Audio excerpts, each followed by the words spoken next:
মেয়েদের বিয়ে হচ্ছে না, এমনকি ছেলেদেরও বিয়ে হচ্ছে না। কারণ একটাই, অনুন্নয়ন।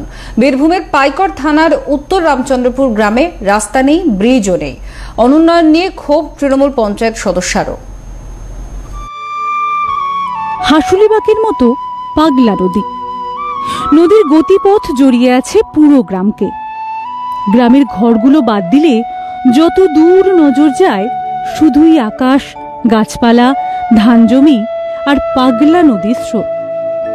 খানিক দূরে ছোট্ট জঙ্গল। শহুরে চোখের অনভ্যস্ত দৃষ্টিতে শরতের দুপুরে ভারী সুন্দর ঠেকে সে দৃশ্য। কিন্তু রাস্তা, ব্রিজ আর ভাত কাপড়ের চিন্তা মাথায় জীবন কাটানো বীরভূমের পাইকর থানার উত্তর রামচন্দ্রপুরের মানুষের সামনে দাঁড়িয়ে নিঃস্বর্গ উপভোগ করাটা যেন বিলাসিতা।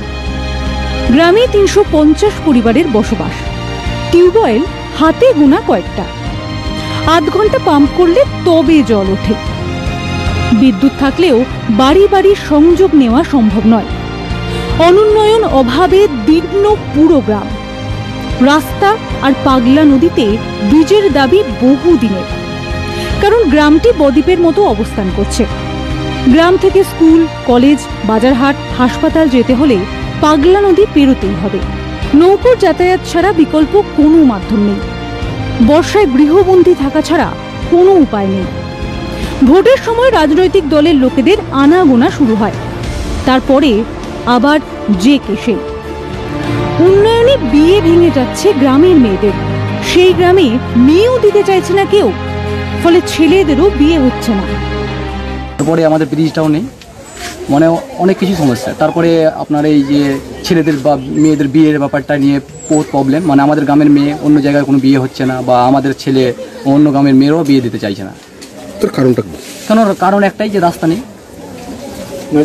যোগাযোগ। হ্যাঁ, যোগাযোগটা একদম বিচ্ছিন্ন, কোনো যোগাযোগই নেই। এবার এমপির ভোটে যেমন আমি নীল দেখেছি 97% ভোট। প্রতিশ্রুতি দিয়েছিলাম যে না, আমাদের এমএলএ আছে, এমপি আছে, মন্ত্রী আছে, দিদি আছে। দিদির ওপরে সব, আমাদের কেষ্টদার উপরে সব, আমাদের ওপর নির্ভরশীল কেষ্টদার উপরে। আমি বলেছিলাম, প্রতিশ্রুতি দিয়েছিলাম যে তোমরা আমাদেরকে ভোট দাও তৃণমূলকে, আমরা তোমাদের জন্য এই একটা ব্রিজ, কোনো ব্যাপার নাই, ব্রিজটা করে দেবো। এই রাস্তাটা অবশ্যই হয়ে যাবে, রাস্তাটাও আমরা করে দেবো। কিন্তু এখন অবধি আমাদের রাস্তাও হয়নি, ব্রিজও হয়নি। আমরা খুব মানে গ্রামের লোকের কাছে খুব আছি। আমরা গ্রামের লোক আমাদেরকে বলছে, কিন্তু আমরা খুব অসহায় আছি। অনুন্নয়ন নিয়ে ক্ষোভ তৃণমূলের পঞ্চায়েত সদস্যেরও। তিনি মানছেন উন্নয়ন হয়নি। লোকে ভালোবেসে ভোট দিয়ে আছে, কিন্তু আজ কোনো কাজই করতে পারছি না আমরা। কেন পাচ্ছেন না? ওপরে জানা হচ্ছে কোন কাজে আসছে